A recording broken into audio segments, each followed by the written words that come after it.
umlayezo nene ukhiphe kulaba abafanyana wona uthini manikhuluma ngento ye teenage pregnancy?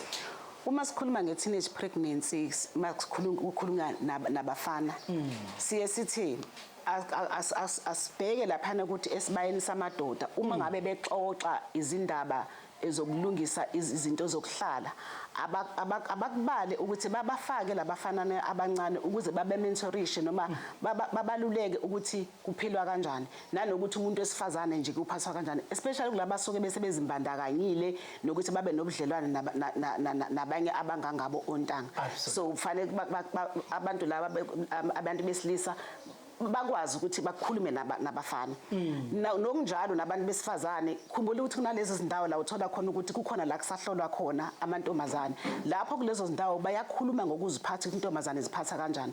Ngokunjalo siyanxusa ukuthi lapha kwisibaya samadoda nasemasontweni ngokunjalo kuthi mangabe kuhlangene iyouth ikhulunywe le ndaba, nanokuthi mhlambe sithi masikhuluma sihlukanise abafana namantombazane kanti mangabe sebahlanganisa as abantu abasha siyathola ukuthi iziphi izinkinga phela ababhekene nazo okwenza ukuthi omunye nomunye umfana nentombazane bakwazi ukuthi yipi indlela abazoyenza ukuze ukukhulela kungenzeki. Absolutely.